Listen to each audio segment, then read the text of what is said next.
a little bit about 22-year-old Kimberly and what happened that May Day in Kansas in 1970. Well, okay. I'm going to tell my dad's perspective first, because that is the groundwork, because actually I was on the ground.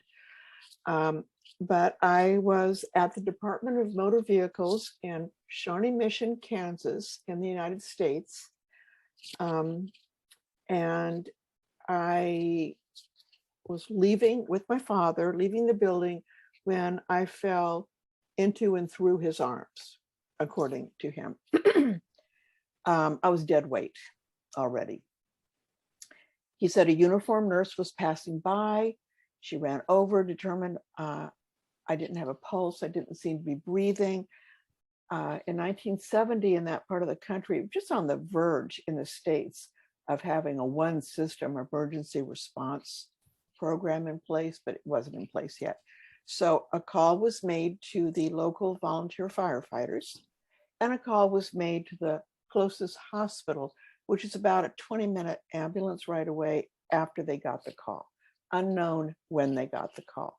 Fire department, though, arrived first. They had a portable ventilator. They put it on, and it was a seal, because you don't want any leaking air if you're going to save someone's life.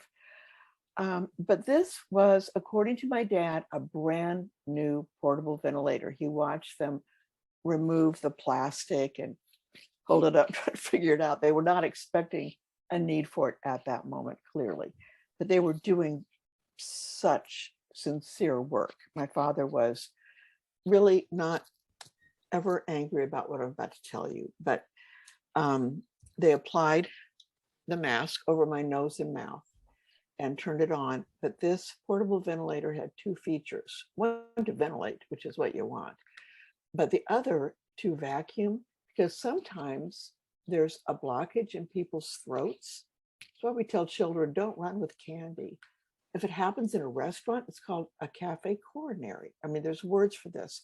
So to relieve the airway of any blockage, this feature of vacuum is what's used. And then a flick is switched and air goes in under tremendous pressure. It was on vacuum mode. And my long time joke is that they sucked the life out of me, but that is what happened. But it happens to be what happened. So they immediately knew what was wrong, flicked the switch, but our lungs are sticky, and when they come in contact with each other, they'll cling. The tissues will cling to itself, to either sides of our lungs. So to open, it needs a steady, usually intensive care unit situation, to slowly open those very important parts of our body. Well, this was a violent push of air when they discovered that it was on vacuum mode. Apparently the ends of my fingers were black and around my mouth. And there was no place for the air to go. So it expanded and hit my skin, and then I basically inflated like a flesh balloon. It's called epithelial emphysema, and pretty fatal if not tended to carefully. So then they gave up. Firefighters turned to my dad and said, "I'm sorry, we're not getting a thing." And no, in the United States, only a physician can declare a death officially. So there's euphemisms like, "We're not getting a thing." I mean, in other words, she's dead. So a man came out of this big crowd now around my body, and he pushed everyone aside, plucked the firefighters off, and did what we now call mouth-to-mouth resuscitation. And dear listeners and viewers, you don't have to do mouth-to-mouth any longer. All it takes is chest compressions, one thumb length under the rib cage, the bone here, to the tune of Staying Alive. Yes, I learned that in CPR when I had a child. You got to pump it to the beat, don't you? Yes, Staying Alive. That's all it is. That's an aside, but it's good information. So then he was a swearing man, according to my father. So he turned and finally said, I'm not getting a blank, blank, blank, blank, blank, blank, blank, blank. He might have been Australian. Probably. I was going to say, you can swear on this podcast, Kimberly. We're all about the blankety blanks over here. Yeah, been to Australia. Know that. Yeah. Anyway, I digress. He doesn't remember anything after that, but at some point, the ambulance had arrived. There's a great cheer. Someone had brought him a chair, but there's a great cheer in now the crowd because I was unconscious but breathing on my own. Whatever they'd done, straightened something out. So my dad jumped in the back of the ambulance with the body, and off we went to St. Luke's Hospital. These are place names. I pulled my medical records when I wrote After the Light because I wanted to be the first to read them. And it was interesting. One cannot chart like this anymore, but it was admitting cause or something like that. Unclear, unknown. Maybe cardiac, maybe simple faint with lower blood pressure, or probably the snafu with a ventilator. And I thought, what? I'm a snafu? Well, things went bad in the ER, but I hate to give away the ending of a good book, but she lived. She did. So that's what I don't remember. What I do remember is hearing a woman's voice to my left saying, I'm not getting a pulse, I'm not getting a pulse. And I turned to her, and with the same sense of conversation, like I'm talking to the two of you now, I said, of course you're getting a pulse. Otherwise, I wouldn't be talking. I thought it was really clear. And I did feel like I was talking, but I wasn't. So I thought, well, if I'm going to be ignored, I'm out of here. I mean, I was a brat, you know. So was this a near-death snit? I don't know, but I was gone. I found myself next in someplace. I knew I wasn't alone. I was surrounded by gray, foggy material. I felt like calm. I had expectations of something. Upon reflection, it was like being at the airport and you're at the gate and you got a ticket. You're just waiting for the announcement that we're going to board. It was like that.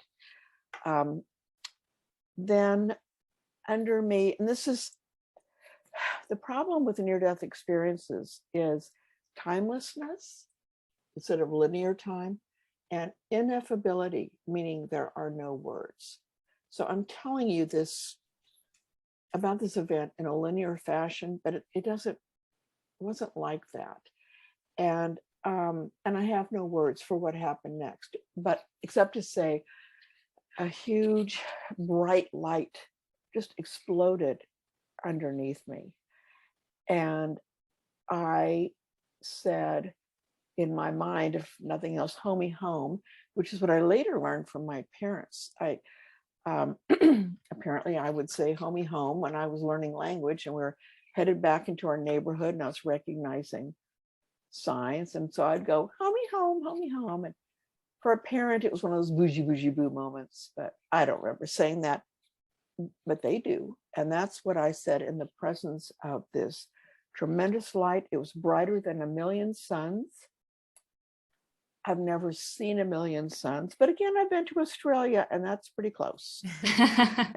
And I mean that in the most positive way. I love Australia, but that's yet another subject. So I could see this light spread out in all directions, but also layer endlessly on itself. And I somehow knew that I was beholding linear time, but also dimensions. And I no words, no words. I can cry at this point because this light was all love. And it was like directed at me. And again, upon reflection, I would say God, and I'm going to use that word from now on, but I don't mean it. That's just 3 letters in the English language. That doesn't even remotely cover it. my creator, Sam. I mean, it really doesn't matter. It's not in the religious, not in the religious sense, is it? It's just trying to describe something bigger than. Yeah, bigger than big. Yeah, I, you know, and I'm sorry, I've never found the words I want. Anyway, this light I could communicate with, and the communication was in music and math. When skeptics say, oh, people get what they expect, I have skills in neither subjects. I don't play any instrument. If I try to sing, I'm asked to lip sync. I mean, you know, it's bad. But yet with God, again, for lack of a better word, not meant religiously, it was perfect. It was just perfect. Flash forward a bunch of years, and I had a job at the University of Washington for a long time. I mean, a career there, but one of them was with the Child Development Center. And it seems that as brain studies continue, up until around age 10, the brain might not know the difference between math and music anyway. And so I just thought that was an interesting, I was over 10, but I think there's something to the mass in our skull called the brain and what we can perceive. And I'm about to make a good point of that because so I'm, you know, like talking with God in this math and music thing and really not wanting to be sent back, but asking questions like, you know, so why are we born? You know, what's this whole point? And basically, you begged for it. You know, I mean, just, it was just, you know, oh, chit chat with the Lord Almighty happens every day. So then I was sent back, and I did not do well at the Department of Motor Vehicles that day because I couldn't park my car within 6 feet of a curb. Still in place, by the way. And I was sent back, and I missed my body by about 6 feet. Here I'd had the most sacred experience, I think, humanly possible, and all I could think of was a joke. And that was like, I can't even park myself. But I was looking at myself and I didn't even consider that I didn't have eyeballs. And again, upon survival and reflection, how could I see anything? My eyeballs were in a body. What was I doing anywhere, seeing anything, a light or fog or people's legs or that which is not Kim? Because the Kim that was Kim was me, and I was not in that body. Everything I identified with, my memories, my sense of self, my dad, the people I didn't meet before, what am I doing on the ground? All of that was amazing. I mean, I don't know how it happens, but my dad was there to validate most of the things I'm sharing with you.